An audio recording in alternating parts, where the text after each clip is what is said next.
कार्यक्रम में उपस्थित बरेली शहर के और आसपास के प्रतिष्ठित मेहमानगण, इस कार्यक्रम को आयोजित करने वाले आसिफ हुसैन साहब, लकी साहब, जो लकी फाउंडेशन के द्वारा कार्य करते हैं, खास तौर से मानव कल्याण के लिए और पर्यावरण कल्याण के लिए। आज यहाँ आने का मौका मिला और जाहिर सी बात है कि कई बार लकी साहब ने मुझसे मिलकर दिल्ली में यहाँ आने के लिए निमंत्रित किया, लेकिन कार्यक्रम नहीं बन पाया और आज आने का मौका मिला तो मैं आपके बीच में उपस्थित हो सका। सबसे पहले तो मैं इनको बधाई देना चाहता हूँ और इस मंच पर विराजमान जितने भी गणमान्य लोग हैं और इस सभा में जो उपस्थित लोग हैं, सभी को बहुत ही दिली मुबारकबाद पेश करना चाहूँगा, क्योंकि पर्यावरण एक ऐसा विषय है जिसकी बेहद ज़रूरत है।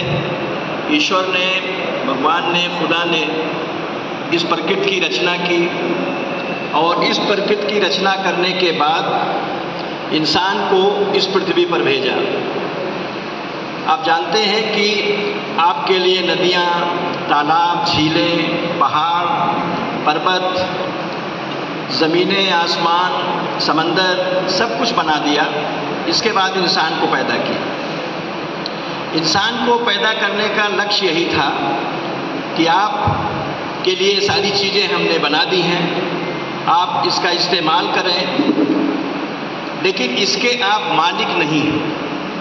आप जो भी काम करेंगे, आपको हम इतनी ताकत दे रहे हैं कि आप सभी संसाधनों का, चाहे वो पानी हो, चाहे वो ज़मीन हो, जंगल हो, कोई भी जितनी भी कायनात की चीज़ें हैं उसको आप इस्तेमाल कर सकते हैं, लेकिन एक हद तक इस्तेमाल कर सकते हैं, क्योंकि इस पर आपकी पूरी ज़िंदगी निर्भर है, आने वाली पीढ़ी की पूरी ज़िंदगी निर्भर है। और आप यहाँ एक मेहमान के रूप में, आप हमारे किराएदार हैं, यानी ईश्वर के आप किराएदार हैं। आपको वापस जाना है और जाने के बाद आपको पूरा हिसाब ईश्वर के यहाँ देना है कि आपने इस पृथ्वी पर अपनी ज़िंदगी कैसे बिताई। ये सभी धर्मों में ये ज़िंदगी का फ़लसफ़ा है, फ़िलॉसफ़ी है। इंसान इसको नहीं समझ पाता है। वो समझता है कि ये प्रकृति, ये नेचर, ये प्राकृतिक संसाधन, चाहे वो जल हो, चाहे ज़मीन हो, चाहे जंगल हो, पहाड़, पर्वत, सभी कुछ हमारी धरोहर है। ये बड़ी भारी गलतफहमी इंसानों के अंदर है और आज हालात इस कदर बेकार हो चुके हैं।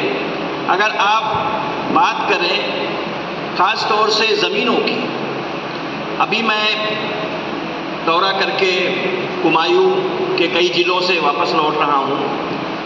बागेश्वर है, नैनीताल है, अल्मोड़ा है। खेती की जो ज़मीनें थी वहाँ सीढ़ीदार खेती होती थी। आज वहाँ माइग्रेशन इतना ज़्यादा हो गया है कि लोग वहाँ से निकल के बड़े शहरों में जा चुके हैं।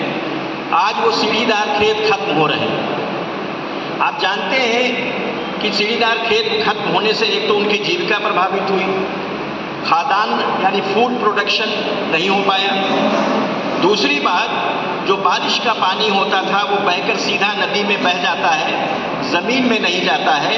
ना जाने की वजह से जो झरने बनते थे, छोटी छोटी नदियाँ बनती थी, वो समाप्त हो रही हैं। आज ऐसे इलाके जहाँ से नदियाँ पैदा होती हैं, वहाँ पीने के पानी